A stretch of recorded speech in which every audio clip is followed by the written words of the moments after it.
Dans cette vidéo, je vais vous montrer comment on va calibrer cet instrument-là pour vérifier la perpendicularité d'une pièce. Fait que la première étape qu'il faut faire, c'est de prendre la pièce. C'est la surface à vérifier ici.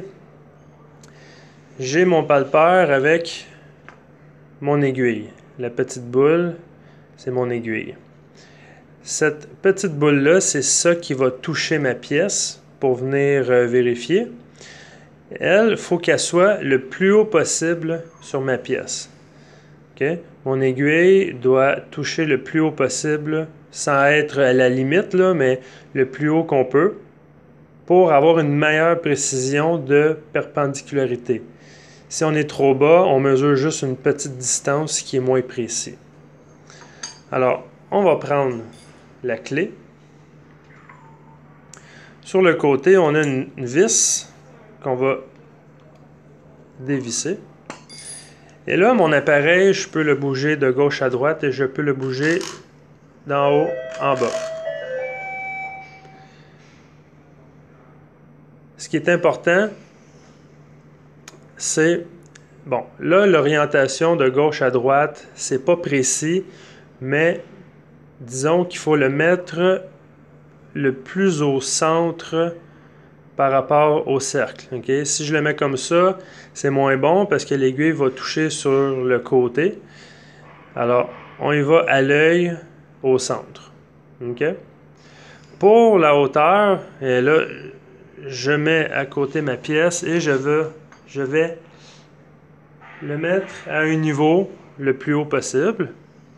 Alors, la hauteur est réglée. Je l'oriente de gauche à droite à peu près au centre. Et je vais venir serrer ma vis. OK. Si je le regarde comme ça ici, l'aiguille semble être au milieu de gauche à droite et j'ai réglé la hauteur pour vérifier ma surface. Alors, il faut maintenant calibrer. Je prends mon cylindre et je vais venir appuyer. Vous voyez là, il y a comme un diamètre un peu plus gros. C'est cette surface-là qu'on va venir appuyer contre la surface du cylindre, comme ça. Et on va pivoter l'appareil sur le cylindre. Là, vous voyez, l'aiguille, elle bouge. Elle monte. Là, rendu ici, je vous le dis tout de suite, je suis au maximum de ma course. OK? Parce qu'un palpeur, lui, est au dixième de millième. J'ai 8 millièmes de course. Ça veut dire que mon palpeur peut parcourir seulement 8 millièmes. Si j'avais un palpeur au 5 dixièmes de millième, j'aurais 30 millièmes de course. Alors là, j'ai au 10 millième. Ce qu'il faut faire, c'est de... Là, l'aiguille, il y a trop de pression sur l'aiguille. Okay? L'aiguille, ce que je peux faire, je peux soit la pousser ou la reculer. C'est ça qu'on va ajuster à peu près au départ. Si je fais ça comme ça, l'aiguille ne touche pas. Alors, je dois l'avancer.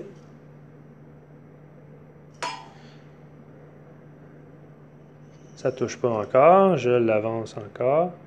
Et là, ça peut demander un petit peu de minutie d'ajuster ça.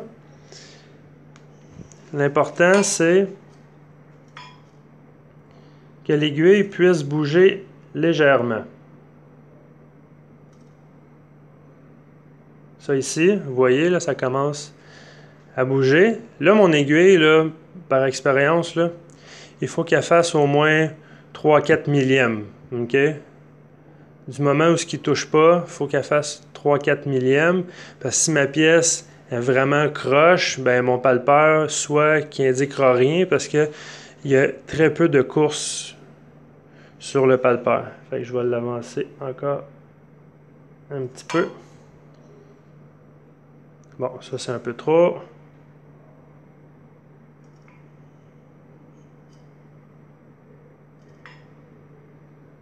Quand je vous dis qu'il faut de la minutie, c'est exactement ça. OK. Je fais gauche-droite, gauche-droite. On voit que l'aiguille monte et redescend. Monte et redescend. Monte redescend. Quand elle monte, au moment qu'elle redescend, juste avant, ça c'est mon point le plus haut. Je vais venir chercher l'anneau qui est autour du palpeur et je vais amener mon 0 vis-à-vis ma flèche. Et je revérifie encore une fois. Si je m'en vais de gauche à droite ou de droite à gauche, mon aiguille doit toujours indiquer 0. Alors là, mon instrument est calibré. Ce qui veut dire que quand mon aiguille, avec une certaine pression, mon aiguille est à 0 par rapport à la surface qui est en bas ici, cette surface-là, c'est un 90 degrés parfait. Alors là, je peux enlever ça ici et vérifier ma pièce. Dans l'autre vidéo, je vais vous montrer ensuite comment vérifier la pièce avec notre instrument.